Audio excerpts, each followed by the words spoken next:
ઉપર જુઓ, આ અનંત અંધકાર અને તારાઓથી ભરેલા શૂન્યાવકાશ વચ્ચે આપણી પૃથ્વી એક નાનકડા બિંદુ સમાન છે. શું આ બ્રહ્માંડમાં આપણું હોવું માત્ર અકસ્માત છે? આપણા જીવનની ઘણી ઘટનાઓ એક એવા લયમાં વહે છે જે ઘણીવાર આપણા નિયંત્રણની બહાર લાગે છે. આપણી સફળતા, નિષ્ફળતા અને અણધાર્યા વળાંકો પાછળ અજ્ઞાત શક્તિઓ કામ કરી રહી હોય તેવું લાગે છે. આપણા સૂર્યમંડળમાં અસ્તિત્વ ધરાવતી 9 પ્રચંડ શક્તિઓ સતત આપણા પર પ્રભાવ પાડી રહી છે. સદીઓથી આપણે તેમને એક ચોક્કસ નામથી ઓળખીએ છીએ: 9 ગ્રહ. આ 9 પ્રચંડ ગોળાઓ બ્રહ્માંડમાં એક જીવંત ઊર્જા પ્રસારિત કરી રહ્યા છે. શૂન્યાવકાશને ચીરીને આવતી આ ઊર્જા પૃથ્વી પરના દરેક જીવના અસ્તિત્વને પ્રભાવિત કરે છે.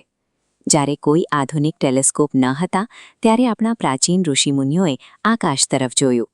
તેમની પાસે માત્ર એક જ સાધન હતું: તેમની અદ્ભુત ચેતના. આ હસ્તપ્રત જુઓ.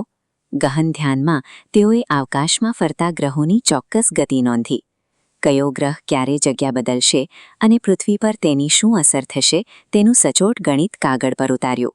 આ જ પ્રાચીન ગણતરીઓએ આજના જ્યોતિષશાસ્ત્રનો પાયો તૈયાર કર્યો. હજારો વર્ષો પહેલાં લખાયેલા આ ગ્રંથોમાં ગ્રહોની ગતિ અને તેમની અસરોનું જે વિવરણ છે તે આધુનિક ખગોળશાસ્ત્રના માપદંડો સાથે આશ્ચર્યજનક રીતે સુસંગત છે. હવે આ બ્રહ્માંડમાંથી ધ્યાન હટાવીને સીધા તમારા પોતાના શરીર પર લાવો. તમારા રોજિંદા જીવનના ઉતાર-ચઢાવ પાછળ બ્રહ્માંડીય ઊર્જાની ગતિ રહેલી છે. અવકાશમાં રહેલો દરેક ગ્રહ તમારા અસ્તિત્વના એક ચોક્કસ હિસ્સા સાથે જોડાયેલો છે. સૂર્ય તમારા આત્મવિશ્વાસનું કેન્દ્ર બને છે, તો ચંદ્ર તમારા મનની શાંતિ અને વિચારોની ગતિને પ્રભાવિત કરે છે. આ એનિમેશન બતાવે છે તેમ, જ્યારે ગ્રહો પોતાની કક્ષામાં ફરે છે ત્યારે તેઓ પૃથ્વી પર આવતા ઇલેક્ટ્રોમેગ્નેટિક અને કોસ્મિક તરંગોના ક્ષેત્રમાં ફેરફાર કરે છે.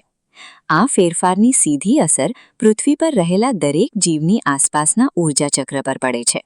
દરેક મનુષ્ય વાસ્તવમાં આ બ્રહ્માંડીય ફ્રીક્વન્સીને ગ્રહણ કરતો એક જૈવિક રિસીવર છે. જ્યારે આ બ્રહ્માંડીય ફ્રીક્વન્સીમાં કોઈ અવરોધ પેદા થાય છે ત્યારે તેને ગ્રહદોષ કહેવામાં આવે છે. તે તમારી આસપાસ વહેતી ઊર્જાનું એક અસંતુલિત સ્વરૂપ છે. જ્યારે આ તરંગો વિક્ષેપિત થાય છે ત્યારે તેના પરિણામો ભૌતિક જીવનમાં દેખાય છે. જીવનમાં અચાનક આવતા સંકટો, નિષ્ફળતાઓ અને એવી અડચણો જેનું કોઈ તાર્કિક કારણ દેખાતું નથી. આપણા પૂર્વજોએ આ સમસ્યાનું સમાધાન યજ્ઞ અને મંત્રોચ્ચાર દ્વારા શોધ્યું હતું. પવિત્ર અગ્નિ અને ચોક્કસ મંત્રોના ધ્વનિ તરંગો વાતાવરણમાં એવી ઊર્જા પેદા કરે છે જે આ વિક્ષેપિત તરંગોને ફરીથી સંતુલિત કરે છે. આ પ્રક્રિયાઓમાં વપરાતા વિશિષ્ટ મંત્રો અને આહુતિઓ વાસ્તવમાં બ્રહ્માંડીય ઊર્જાના પ્રવાહને પુનઃસ્થાપિત કરવાની એક વ્યવસ્થિત પદ્ધતિ છે.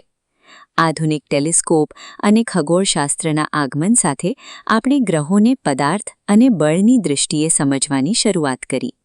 આજે વિજ્ઞાન ગુરુત્વાકર્ષણ અને કોસ્મિક કિરણોની અસર વિશે જે વાતો કરે છે તે હજારો વર્ષ પહેલાં ઋષિમુનિઓએ ગ્રહ પ્રભાવ તરીકે વર્ણવી હતી. આ જ કારણ છે કે આજે પણ લોકો જીવનના મહત્વના નિર્ણયોમાં આ પ્રાચીન ગણતરીઓનું માર્ગદર્શન લે છે. વિજ્ઞાન અને આધ્યાત્મિકતા બંને એક જ સત્યના 2 અલગ પાસા છે. બંને આપણને એ જ સમજાવે છે કે આપણે આ બ્રહ્માંડના નિયમોથી અલગ નથી. આપણી ટેકનોલોજી ભલે ગમે તેટલી આગળ વધે, આપણું મૂળ અસ્તિત્વ હંમેશા આ 9 ગ્રહોની ગતિ સાથે જોડાયેલું રહેશે. પેઢીઓ બદલાશે અને સભ્યતાઓ વિલાઈ જશે, પણ આકાશમાં 9 ગ્રહનું આ અદૃશ્ય નૃત્ય અવિરત ચાલુ રહેશે. આપણે આ બ્રહ્માંડથી જુદા નથી. તમારા શરીરમાં વહેતું લોહી અને આકાશમાં ચમકતા તારાઓ બંને એક જ રહસ્યમય ઊર્જાનો અંશ છે. આપણે પોતે જ આ અનંત બ્રહ્માંડની જીવંત રચના છીએ.